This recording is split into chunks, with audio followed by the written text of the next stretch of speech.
Hello माय YouTube family, कसे आहात तुम्ही? स्वागत आहे तुमचं माझ्या एक नवीन ब्लॉगमध्ये.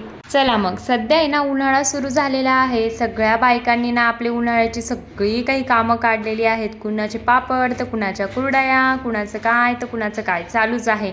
आणि घरातली कामं तर काही आपल्याला सुटत नाही. त्यामुळे काय म्हटलं, चला आता आपले पापडं वाळण करायच्या अगोदर आहे ना हे घरामधली काही डब्यामधले जे थोडंफार डाळी वगैरे आहे तेच आपण त्यांना छान असं ऊन वगैरे दाखवून घेऊ म्हटलं. कारण उन्हाळ्यामध्ये ना हे सगळं करणं तर खूपच जास्त गरजेचं असतं.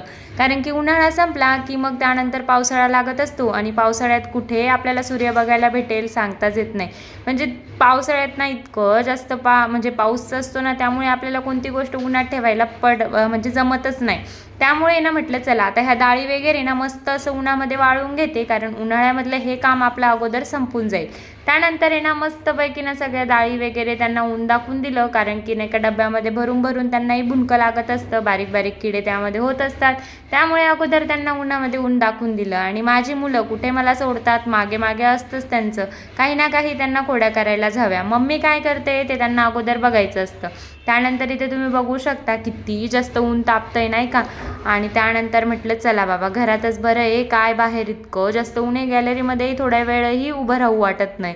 त्यानंतर मस्त अशी घरामध्ये आली आणि त्यानंतर ना मी सकाळी छान असे कपडे वॉश करून ठेवलेले होते आणि ते ना कम्फर्टच्या पाण्यामध्ये टाकलेले होते, कारण कपडे खूप जास्त होते धुण्याचे. कारण 1-2 दिवस थोडं बाहेर गेल्यामुळे ना माझे घरातली काही कामं तसेच राहिलेली होती. मग काय आज अगोदर कपड्यांपासूनच सुरुवात केली.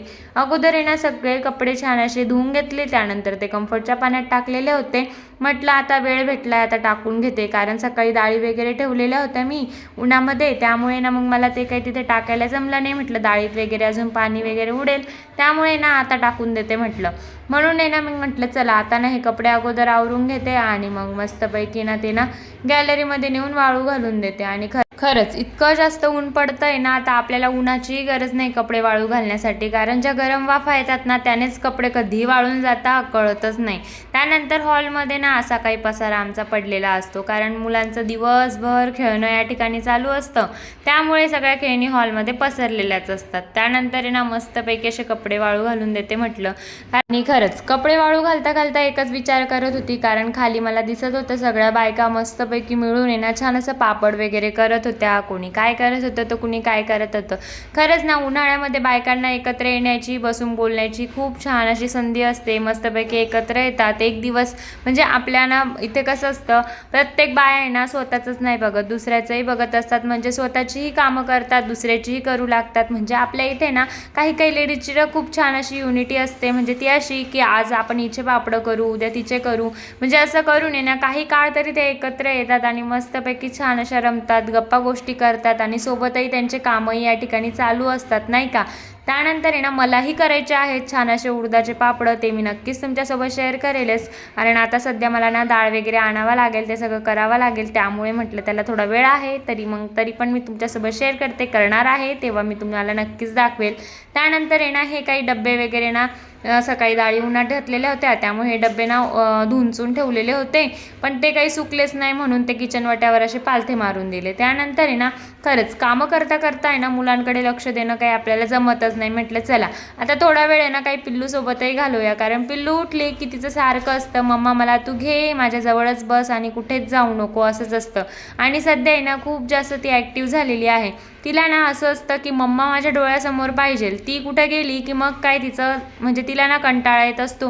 तिला ना खेळूच वाटत नाही, ती एकही खेळणीला हात लावत नाही. जोपर्यंत मी तिथं बसलेली असते ना तेवढ्यातच ती खेळते आणि त्यानंतर ना तिला ना ते खेळणीच खेळू वाटत नाही. मग ती सारखं किचनमध्ये डोकून डोकून मला बघत असते आणि नाही तर तिचं रडणं या ठिकाणी चालू असतं. मग काय तिच्यासोबत छान असं तिला खेळू घातलं थोडंसं.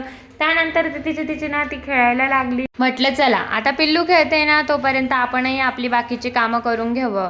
आणि त्यानंतर मग किचनमध्ये आली, मस्तपैकी हे डब्बे पुसायला घेतले. आणि खरंच मुलं असे खेळत असले आणि आपण थोडासा वेळ त्यांना दिला ना, त्यांनाही जरा बरं वाटतं आणि आपल्याही जीवाला थोडासा आराम या ठिकाणी मिळत असतो. त्यानंतर सगळे डब्बे छान असे पुसून घेतले, काही ओले नको राहिला, कारण डाळी भरायच्या आहेत, अजून डाळी परत अजून चिपकून जातील. त्यामुळे छान असे स्वच्छ कापडाने त्यांना पुसून घेतलं. यानंतर एक एक करून सगळ्या डाळी छान अशा डब्यांमध्ये भरून घेतल्या.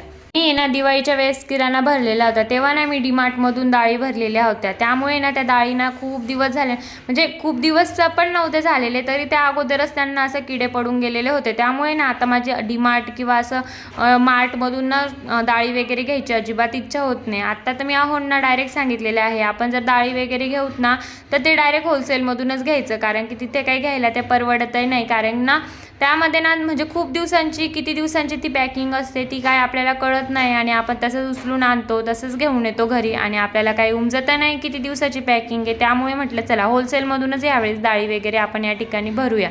त्यानंतर ना तुम्हाला मी या ठिकाणी आता जो ट्रे दाखवला ना तो मला इतका जास्त आवडला, कारण त्यामध्ये मल्टी कलर्स आहेत, खूप छान या ठिकाणी तो दिसत असतो. म्हटलं चला आता हा तर आपण घेतलाच पाहिजे, त्यामुळे तो घेतला. आणि त्यानंतर पिल्लू खेळत होती संध्याकाळच्या वेळेस, म्हटलं चला लवकरात लवकर आपण स्वयंपाकाची तयारी या ठिकाणी केलीच पाहिजे. कारण जसं जसं रात्र होते ना तसं तसं पिल्लूचं एकच असतं की तू मला कड्यावर घे आणि माझ्या बाजूने कुठेच जाऊ नको. त्यामुळे ना मला संध्याकाळी स्वयंपाकाची तयारी नाही 5:30 वाजेपासून करावी लागते. लहान मुलं ज्यांच्या घरात असतात ना त्यांनाच कळतं, म्हणजे ज्यांच्या घरी लहान मुलं आहे ना त्यांनाच कळू शकतं एक आईची कशी अवस्था असते, मुलांनाही सांभाळायचं अजून स्वयंपाकही करायचा. त्यामुळे मी ना या ठिकाणी लवकरच स्वयंपाक करायला घेतला. अगोदर आहे ना म्हटलं चला अगोदर आहे ना छान अशा पोळ्या वगैरे करून घेऊ, भाजी वाफते तोपर्यंत. गवाराची भाजी करायची होती मला या ठिकाणी, तुमच्यासोबत छान अशी रेसिपी मी या ठिकाणी शेअर करणार आहे. अशा पद्धतीने तुम्ही गवाराची भाजी करून बघाल ना तुम्हाला नक्की आवडेल. खरंच खूप म्हणजे खूप छान लागते. कालामडून खायचं असतं, खूप मस्त पोटही भरतं आणि छान लागते, चवीलाही एक नंबर बनते. तुम्ही नक्की एकदा ट्राय करून बघा. मी या ठिकाणी तुमच्यासोबत छान अशी रेसिपी शेअर करते. अगोदर आहे ना मस्तपैकी छान अशा पोळ्या करून घेतल्या आणि त्यानंतर आहे ना मस्तपैकी ना या ठिकाणी ना मी जिरं मोहरीची फोडणी देऊन आहे ना तेलामध्ये ना गवाराच्या शेंगा छान अशा थोडंसं पाणी घालून वाफवून घेतल्या. त्या मस्तपैकी या ठिकाणी शिजून गेल्या. त्यानंतर मिक्सरला ना शेंगदाणे, लसूण आणि कोथिंबीर छान अशी बारीक करून घेतली. अगोदर शेंगदाणे छान असे भाजून घेतलेले होते. त्यानंतर आहे ना अगोदर वाफवताना मी थोडंसं तेल ॲड केलेलं होतं, त्यामुळे आता ना आपण थोडंसंच तेल टाकायचं आहे. त्यानंतर त्यामध्ये ना जो मिक्सरला लावलेला मसाला आहे ना तो सगळा काही त्यामध्ये टाकून घेतला आणि तो आहे ना छान असं तेलामध्ये परतवून घ्यायचा आहे. आणि तेलामध्ये परतवत असताना थोडाफार भाजून झाला की मग त्यामध्ये ना थोडंसं पाणी ॲड करायचं 1 ग्लास, म्हणजे ना त्याच्याने काय होतं एक ग्रेव्हीसारखं या ठिकाणी ते तयार होतं आणि मस्त असं ना ते जसं मसाली भाजीचा आपला मसाला जसा होतो ना त्याच प्रकारे ते छान असं घट्टसर होतं. त्यानंतर त्यामध्ये आपली लाल मिरची पावडर टाकायची. त्यानंतर तुम्हाला काही बेसिक मसाले ॲड करायचे असेल तर तुम्ही नक्की करू शकता आणि मस्तपैकी ना त्याची एक ग्रेव्ही बनवायची आणि तिला छान असं तेल सुटेपर्यंत आहे ना मस्त असं वाफू द्यायचं बारीक गॅसवर.